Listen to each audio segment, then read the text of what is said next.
Hello, this is Virtual's Chess Noob, learning and having fun with chess.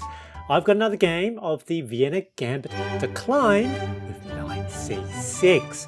And those of you who know anything about the Vienna Gambit will know that you cannot decline with knight c6. My opponent played a particularly interesting and inventive line. Let's go take a look. I've got the white pieces e4, e5, knight c3. The Vienna game, and they play the Falkbeer. And against the Falkbeer, we've got the Vienna Gambit with f4. They now decline with knight c6. It is a mistake. The best move in this position is to play the main line with d5.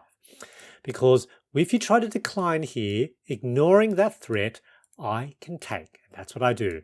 So captures, attacking the knight, you take, and then push d4. Now in this position, the best move for black is either to bring the knight back here or back here. Here, my opponent, an Egyptian, played a fascinating move. Knight captures pawn on e5. Now, Stockfish sees that this is a blunder, but there's a trickiness here because what they probably saw was, yes, I'm going to gambit my knight, but I've got check and I can capture your knight back. Because with check, if you block with the pawn, well, you know, I get to capture back with check. So I'm pretty sure that's what black was thinking. However, this does not work because captures, they give the check, and just geometrically, the knight can now block the check. And that's what I do. I play knight to f2. Stockfish thinks that this position might be better. And not only do I block the check, the knight also covers the second checking square, e4. This instantly makes this queen kind of offside and in the wrong place, and has all the problems of bringing out your queen early with no clear plan of attack. I still am attacking that knight. So knight now jumps back, and here I get to just chase the queen with tempo.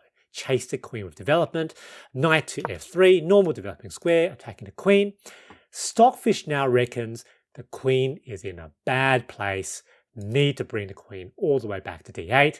That's inhuman, really hard to see. So queen to f6. Now the thing with queen to f6, however, is there's a potential another attack coming. But I can also see a developing move. Bishop to g5 with another attack. Queen moves yet again, and now I give a check. Here, black decides to block with the bishop, which makes sense. That's fine. Captures, because I'm up on material. I want to trade down material. That knight is now pinned.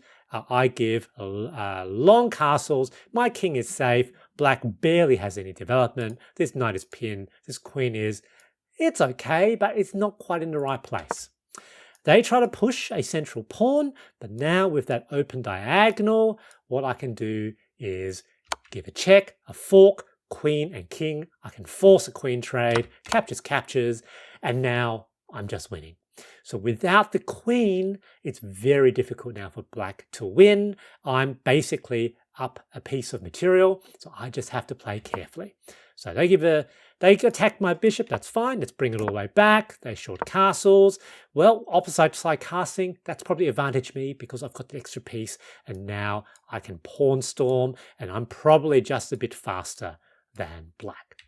So they try to develop their knight. I suppose it kind of makes sense, but here I'm going to start pushing. There we go. They're just not fast enough. Try to develop their bishop. Now attacking the knight. Knight jumps out of the way. I bring the knight here with an attack. They bring the knight back. I'm happy to take. Captures, and attack the bishop. They counterattack my knight, but I want to trade pieces. I'm happy to trade pieces.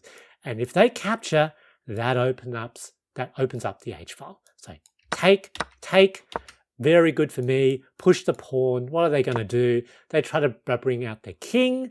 That's a problem because now defending those two squares. They try to push. They needed to close that off because now I take with check. They take back, push, check, king here. Look, this rook takes that whole file. King cannot go here. So now knight to f1, black resigns. Why did black resign? Because it's mate next turn. I can give a mate with the rook here. I can give a mate with the knight here. Both of those are devastating, and black fundamentally can't prevent both at the same time. So if they try to block with the rook, that is mate. And if they try to bring a rook here to prevent the knight, that is mate. Good game. GG. My big takeaway from this game is that declining the Vienna Gambit with knight c6 is a mistake. However, for Vienna Gambit fans, you need to know how to respond to these inventive and interesting counterattacks by black. I hope you enjoyed this video, and thanks for watching.